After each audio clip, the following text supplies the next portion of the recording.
Selamat datang di channel Menjelang Malam dalam episode Kuntilanak Penghuni Pohon Randu. Langit senja mewarnai cakrawala dengan semburat jingga kemasan saat mobil bak terbuka yang ditumpangi Raka berbelok ke jalan tanah berbatu. Debu mengepul di belakang mereka, dan suara mesin meraung lelah mendaki jalan menurun menuju desa Waringin Manik. Di kejauhan, siluet pohon-pohon besar menjulang hitam, dan di antara mereka berdiri satu pohon yang paling tinggi, pohon randu raksasa yang menjulang seperti tiang pancang ke langit kelam. "Pohon itu Mas," kata sopir truk, "Pak Men," sambil melirik ke belakang. "Orang sini nyebutnya randu larangan. Jangan sekali-kali Mas deketin itu pas malam. Banyak cerita gak enak." Raka hanya tersenyum tipis, mencatat cepat di buku catatannya. Ia sudah mendengar tentang pohon itu dari artikel dan cerita forum internet yang mengangkat kisah-kisah mistis Jawa. Tapi baru kali ini ia melihatnya dengan mata kepala sendiri. Tinggi dan sunyi, dengan dahan menjuntai seperti tangan yang siap mencengkeram siapa saja yang mendekat. Sesampainya di rumah Pak Darto, kepala dusun sekaligus tuan rumahnya selama 2 minggu ke depan, Raka disambut dengan ramah oleh lelaki tua itu dan istrinya, Bu Sri. Rumah panggung kayu sederhana itu terasa hangat dan bersih, meski suasana sekitarnya sepi dan seolah menyimpan banyak cerita yang tak terucap. Malam pertama, setelah makan malam dengan sayur lodeh dan tempe goreng, Raka diajak berbincang di serambi rumah. "Mas Raka ini dari mana asalnya?" tanya Pak Darto, sambil menyeruput teh panas. "Dari Jogja Pak, mahasiswa antropologi UGM.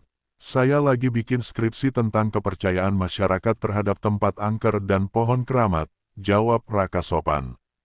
Pak Darto mengangguk pelan, matanya menerawang ke kejauhan, ke arah siluet pohon randu yang samar terlihat dari celah pepohonan di ujung dusun. "Kalau boleh saran Mas, jangan terlalu dalam nyari-nyari soal pohon itu," ucap Pak Darto dengan suara lebih berat. "Kami warga sini udah cukup lama hidup berdampingan dengan apapun itu yang ada di sana. Kami gak ganggu, asal gak diganggu." Raka mencatat pernyataan itu, tapi tak bisa menahan rasa ingin tahunya. "Kalau boleh tahu Pak, kenapa pohon itu disebut larangan?" Pak Darto diam cukup lama sebelum menjawab, karena sudah banyak yang ngalamin hal-hal gak masuk akal setelah nekat mendekat. Ada yang kesurupan, ada yang hilang, bahkan ada yang gila. Dulu pernah ada anak muda mau nebang pohon itu buat buka jalan baru. Malamnya dia mimpi didatangi perempuan berambut panjang. Besoknya, dia gak bisa bicara. Sekarang dia cuma bisa duduk di pojokan rumah, liatin langit. Raka merinding, tapi bagian dari dirinya, bagian yang ilmiah dan skeptis, masih berpikir bahwa semua itu bisa dijelaskan. Trauma, sugesti massal, atau halusinasi karena ketakutan. Tapi malam itu, ketika ia berbaring di kamar tamu yang sederhana dengan dinding kayu tipis dan jendela kecil yang menghadap ke arah kebun belakang, sesuatu terasa berbeda. Angin malam mendesir pelan lewat celah-celah dinding. Daun jendela berderit pelan, dan suara binatang malam mulai mengisi keheningan. Tapi di antara suara jangkrik dan kodok, ada satu suara lain yang tidak seharusnya ada. Tawa. Tawa perempuan, pelan, melengking, seperti tawa yang ditekan dan menyeramkan.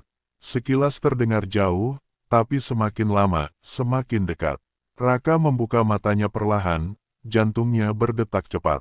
Ia menoleh ke arah jendela, dan di kejauhan, di bawah cahaya samar bulan yang menembus sela daun, ia melihat bayangan berdiri diam di samping pohon randu. Tinggi, rambutnya menjuntai sampai ke tanah.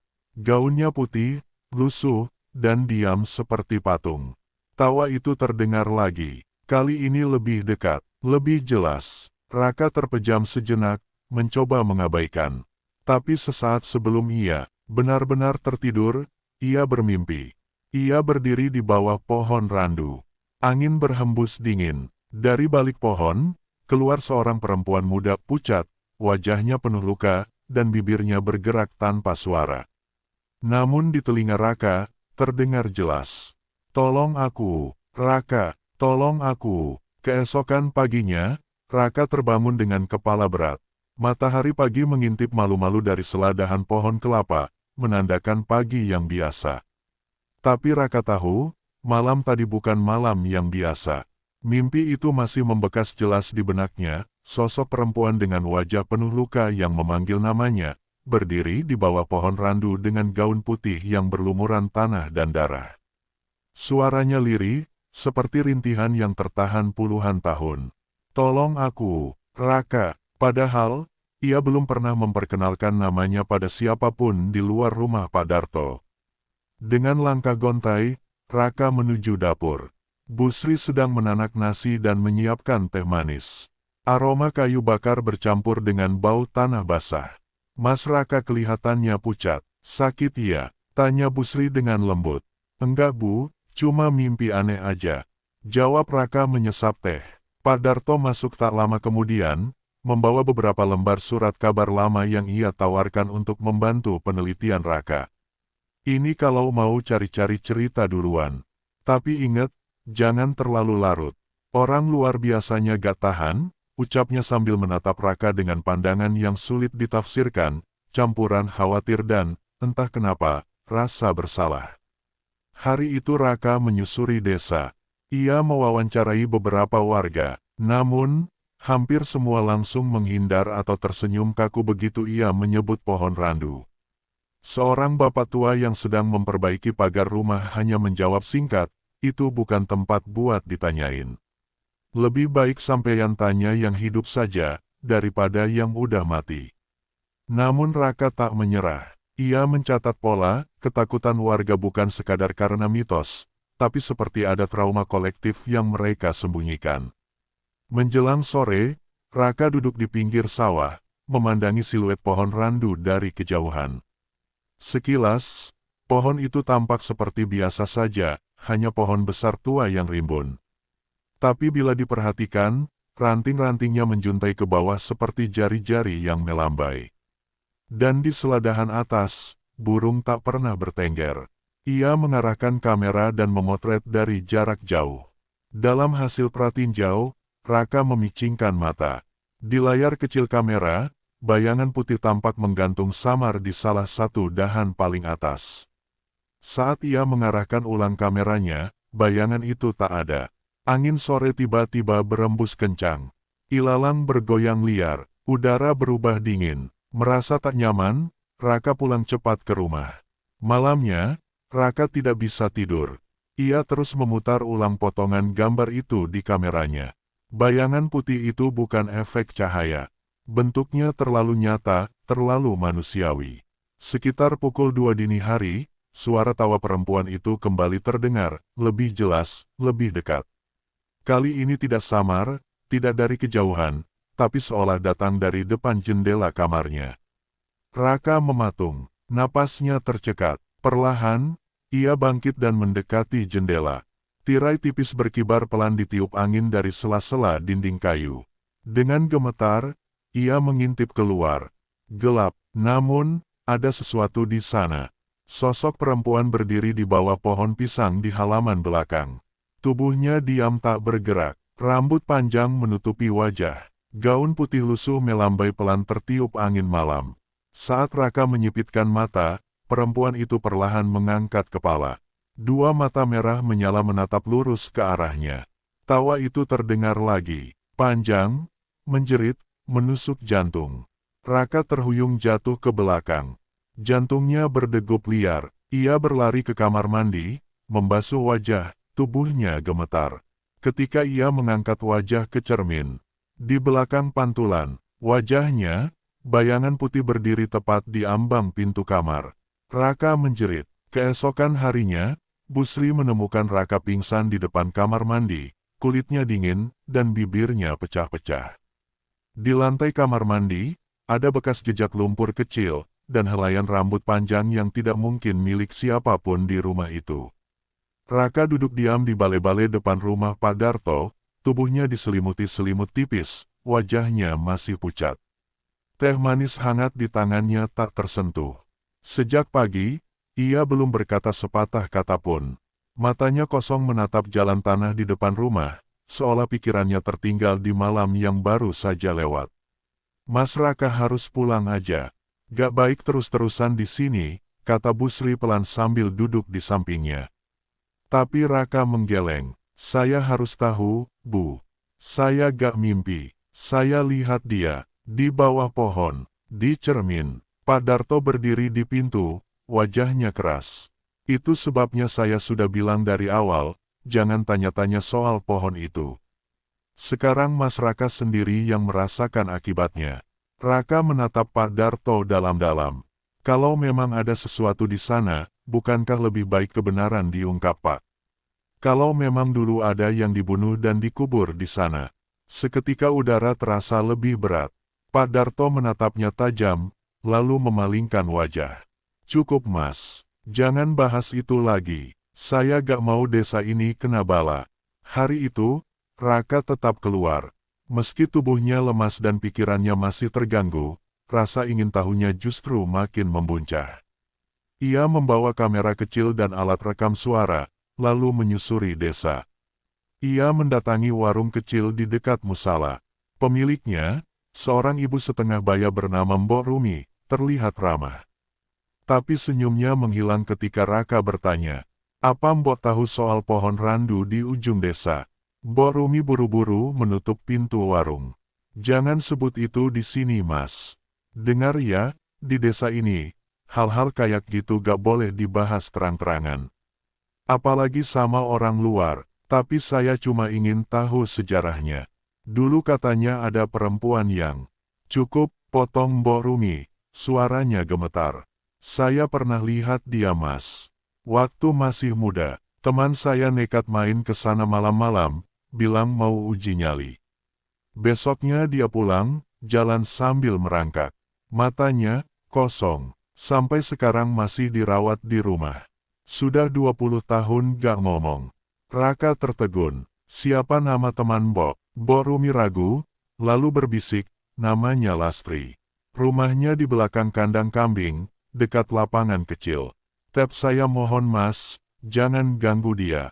Kasihan ibunya." Siang menjelang sore, Raka mengunjungi rumah Lastri. Rumah itu sepi, kusam, dengan halaman ditumbuhi rumput liar. Seorang nenek renta, Bu Pini, membuka pintu dengan tubuh gemetar. Raka menjelaskan maksudnya, dan betapa ia hanya ingin mendengar cerita, bukan menyakiti siapapun. Anehnya, setelah beberapa saat menatap mata Raka, Bu Pini justru mempersilahkannya masuk. "Mungkin sudah waktunya Nak, tapi jangan teriak nanti." Di dalam rumah, suasana pengap. Di sudut ruangan, seorang perempuan dengan rambut kusut duduk menghadap tembok. Ia menggoyangkan tubuhnya perlahan, seperti boneka rusak. Sesekali terdengar suara gumaman lirih tak jelas. "Itu Lastri," kata Bu Pini. "Dia pergi ke pohon itu waktu umurnya 17 tahun. Katanya mau cari nomor togel dari makhluk penunggu sana. Pulangnya kayak gitu. Malam sebelum itu, dia sempat cerita mimpi, ada perempuan bergaun putih yang bilang ingin bicara." "Namanya Sekaria, Bu?" tanya Raka pelan. Bu Pini menatapnya tajam. "Dari mana kamu tahu nama itu?" "Saya juga mimpi, Bu. Dia bilang minta tolong." Bu Pini mendesah, lalu duduk. Matanya menatap jauh. "Sekar dia anak yatim yang dulu tinggal di desa ini. Cantik, baik, anak penjual jamu. Tapi suatu hari dia hilang. Warga nyari, tapi gak ketemu. Hanya satu yang terakhir lihat. Dia, anaknya lurah dulu. Dan tidak ada yang pernah cerita." Tanya Raka. "Karena keluarganya kuat, punya kuasa." Warga diam. Tapi setelah itu, pohon randu jadi tempat kejadian-kejadian aneh. Ada suara tangis malam-malam, bayangan putih, tawa, dan satu demi satu, orang mulai diganggu. Raka merasakan bulu kuduknya berdiri. "Saya yakin, dia belum tenang, Nak. Dan kamu dipilih buat dengar permintaannya," ujar Bu Pini lirih. Di belakang mereka, Lastri mulai tertawa kecil. Suaranya mirip tawa yang Raka dengar di malam pertama. Hari mulai gelap ketika Raka kembali ke rumah Pak Darto. Angin senja menggelitik pepohonan, dan ranting-ranting pohon randu tampak bergoyang perlahan di kejauhan, seperti melambai kepadanya. Tapi Raka tidak gentar. Justru setelah pertemuannya dengan Bu Pini dan Lastri, hatinya dipenuhi tekad, ia harus menyelidiki siapa sebenarnya Sekar dan mengapa arwahnya gentayangan. Di dalam kamarnya, Raka membuka kembali dokumen-dokumen desa yang sudah ia kumpulkan. Di antara lembaran kertas tua yang menguning, ia menemukan sebuah catatan sensus penduduk desa dari tahun 1998. Ia menelusuri baris demi baris. Sulastri 16 tahun, putri dari Soekarto dan Murni, hilang 2001 status, tidak diketahui. Rina 12 tahun, putri dari Pak Lurah Surono, masih tinggal. Tapi tidak ada nama Sekar di daftar itu. Aneh, ia membolak-balik halaman lain, daftar murid SD, laporan kegiatan remaja Karang Taruna, bahkan absen pengajian masjid, semuanya tidak mencantumkan nama Sekar. Padahal Bu Pini mengatakan bahwa Sekar dikenal warga dan tinggal di desa ini. Seolah-olah namanya sengaja dihapus dari sejarah, gumam Raka. Raka memutuskan menyusuri jalur yang lebih dalam. Malam itu, ia diam-diam menuju balai desa. Berbekal senter dan kamera, ia menyelinap masuk lewat jendela belakang. Balai desa tua itu berdebu dan sunyi. Rak-rak besi berderet penuh map lusuh dan bundel kertas yang nyaris rapuh disentuh. Ia menemukan satu map bertuliskan, Pengaduan dan Laporan Masyarakat 2001. Di dalamnya, sebagian besar berisi keluhan warga tentang air bersih, jembatan rusak, dan ternak hilang. Tapi di halaman keempat dari bawah, ada selembar laporan tanpa tanda tangan resmi. Tulisan tangan itu gemetar, penuh coretan, dan tampaknya ditulis terburu-buru. Ada perempuan muda ditemukan pingsan di dekat pohon randu, pakaiannya koyak. Namanya Sekar, warga menduga dia korban pemerkosaan. Tapi saat dibawa ke balai desa dia hilang malam itu juga. Keesokan harinya, Pak Lurah bilang tidak ada perempuan bernama Sekar. Tapi kami semua kenal dia, sering antar jamu tiap pagi ke rumah-rumah. Setelah itu, tidak ada yang bicara soal dia lagi. Tertulis di bawah dengan tinta merah, jangan sebar. Bahaya, Raka menggigit bibir, matanya membelalak. Ia membalik halaman itu, di belakangnya ada foto kecil yang nyaris pudar.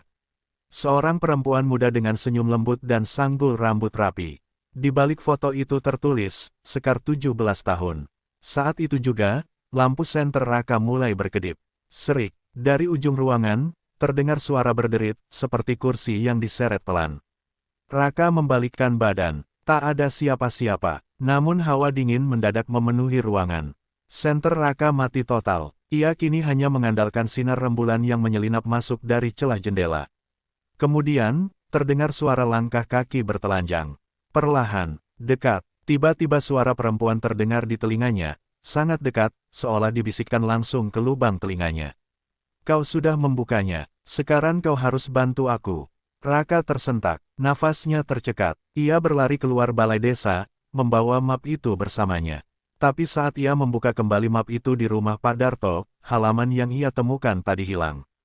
Hanya ada lembaran kosong, bahkan foto Sekar pun tak ada. Pagi harinya, Raka menghadap Pak Darto. Ia menceritakan semuanya, tapi Pak Darto hanya menatapnya dengan mata merah, penuh amarah. Mas, saya udah bilang, ini bukan urusanmu. Kalau kamu terus nyari, dia bakal terus mendatangi kamu. Tapi Pak, kenapa semua orang pura-pura gak kenal Sekar? Kenapa namanya dihapus? Pak Darto menggertakkan gigi. Napasnya berat. Karena kami takut. Kami semua bersalah. Dan karena itu, Sekar tidak pernah bisa pergi. Langit desa mulai kelabu saat Raka berdiri di depan pohon randu itu lagi. Angin sore membawa aroma tanah basah dan dedaunan kering. Pohon itu menjulang tinggi, batangnya lebar, dan akar-akarnya mencuat seperti tangan-tangan yang mencengkeram bumi. Raka tak lagi takut, tapi gelisah. Setelah semua yang ia lihat dan dengar, ia yakin, ada sesuatu yang dikubur di bawah pohon ini. Sesuatu yang ingin ditemukan. Ia membawa linggis kecil yang dipinjam dari Pak Darto, tanpa izin. Ia tahu risiko dari apa yang akan ia lakukan. Tapi suara itu, suara Sekar, kini tak hanya muncul di malam hari, melainkan juga di siang bolong, dalam bisikan di telinganya, dalam bayangan di sudut matanya. Tolong aku, gali, aku di bawah sini. Setelah menggali selama hampir 1 jam, keringat bercampur lumpur menetes dari tubuh Raka. Akar-akar pohon menghambat geraknya, tapi ia terus menggali. Sesuatu mendorongnya untuk tidak berhenti. Seperti, tangan tak terlihat membimbingnya. Kemudian, klak cangkulnya membentur sesuatu keras. Raka berhenti, jantungnya berdetak kencang. Dengan hati-hati ia menyingkirkan tanah yang menutupi benda itu. Sebuah peti kayu tua, hampir lapuk, dengan ukiran bunga melati ditutupnya. Peti itu terkunci rapat. Raka mengangkatnya perlahan dan meletakkannya di samping lubang. Dengan linggis, ia membuka paksa tutupnya. Saat tutup itu terbuka, bau anyir dan apek menyergap. Di dalamnya, tulang belulang, tulang manusia, lengkap. Di sela-sela tulang, masih ada sisa-sisa kain putih yang sudah membusuk. Dan di ujung peti, ada ikat kepala berwarna merah, seperti milik penjual jamu. Raka menutup mulutnya, tubuhnya gemetar. Ini tubuh Sekar, ia tahu itu, ia bisa merasakannya. Tapi belum sempat ia bereaksi lebih jauh, langit mendadak gelap. Angin bertiup kencang, dahan pohon randu bergoyang liar, dan dari kejauhan terdengar suara tertawa, tawa perempuan, mengerikan, nyaring, dan memantul di segala arah. Kalian, mengubur aku, dalam diam, sekarang lihat, siapa yang akan diam untuk selamanya. Raka menoleh. Di atas cabang paling tinggi pohon randu, sesosok perempuan bergaun putih berdiri, rambut panjang menutupi wajahnya, kaki menggantung tanpa menyentuh cabang. Kuntilanak itu tertawa. Matanya, saat terlihat dari sela rambut, menyala merah. Raka terjatuh mundur, tapi tiba-tiba, kuntilanak itu berhenti tertawa. Ia turun perlahan, tidak melompat, tapi seperti melayang turun. Lalu berdiri, tepat di depan Raka. Namun berbeda dari sebelumnya, kali ini, wajahnya jelas. Wajah seorang perempuan muda, cantik, pucat, matanya sembab, bibirnya bergetar. Ia berbisik, "Terima kasih, kamu menemukanku." Dan dengan gerakan pelan, ia menghilang menjadi kepulan kabut. Langit cerah kembali, dan udara menjadi hangat. Keesokan paginya, Raka menyerahkan peti itu ke pihak kepolisian dan mencatatkan semua temuan ke kantor desa. Setelah diidentifikasi secara forensik, peti itu memang berisi tulang manusia yang terkubur lebih dari 2 dekade. Pihak kepolisian menetapkan penyelidikan ulang atas kasus hilangnya seorang gadis desa bernama Sekar Wulandari, yang dulu dianggap hilang tanpa jejak. Warga desa pun mulai bersuara. Satu demi satu cerita masa lalu mencuat, tentang kekuasaan, pelecehan, dan bagaimana Sekar menjadi korban dari orang-orang yang seharusnya melindungi. Pak Lurah lama, Surono, telah meninggal sejak 5 tahun lalu. Tapi dosa-dosanya akhirnya terkuak. Di pohon randu, warga akhirnya menaruh sesajen dan bunga melati. Untuk pertama kalinya dalam 20 tahun, suasana desa terasa tenang. Namun satu hal yang tidak pernah bisa dilupakan Raka. Wajah kuntilanak itu, saat terakhir kali menatapnya. Bukan marah, tapi penuh luka, dan juga, rasa lega. Bab penutup, perempuan yang dilupakan. 2 minggu telah berlalu sejak tulang belulang Sekar ditemukan di bawah pohon randu. Suasana desa Karangjati perlahan berubah. Pohon randu itu, yang dulu begitu ditakuti, kini menjadi tempat. Orang datang membawa bunga, menyalakan lilin, dan memanjatkan doa. Warga desa tak lagi membungkam nama Sekar Wulandari. Bupini bahkan membuka suara ke publik, menyampaikan kisah pahit yang telah disembunyikan oleh para tetua desa. Sekar, gadis muda penjual jamu, adalah korban kekejian seorang tokoh berpengaruh di desa, yang telah lama menggunakan jabatan untuk menutup-nutupi perbuatannya. Dia hamil, dan karena itu, dia dibuang. Dikatakan gila, dikatakan tidak pernah ada, tapi kami tahu, kami semua tahu, ujar Bupini dalam wawancara dengan jurnalis lokal. Raka, meskipun sudah selesai dengan tugas dokumentasinya, tetap tinggal beberapa hari untuk mengikuti upacara pemakaman simbolis Sekar. Diadakan di pemakaman kecil di belakang masjid desa, peti kecil berisi tulang-tulang itu ditutup dengan kain putih dan diiringi doa-doa warga. Tak ada keluarga kandung Sekar yang tersisa, namun hari itu, seluruh desa datang mengantar. Dan saat peti diturunkan ke liang lahat, angin bertiup lembut, menyentuh wajah setiap orang yang hadir, seolah ada yang berpamitan. Malam terakhir Raka di Karangjati, ia kembali berdiri di depan pohon randu. Langit cerah, bulan purnama menggantung di atas pucuk dahan. Ia menatap batang pohon tua itu. Bekas lubang galiannya sudah ditutup dan ditandai dengan batu kecil bertuliskan. Di sini, perempuan yang dilupakan telah ditemukan kembali. Raka menarik napas dalam, lalu, untuk pertama kalinya sejak kedatangannya, ia merasa tidak diawasi. Tidak dibisiki, tidak didekati oleh bayangan, semua telah selesai. Tapi saat ia membalikkan badan hendak pergi, terdengar suara pelan dari balik angin.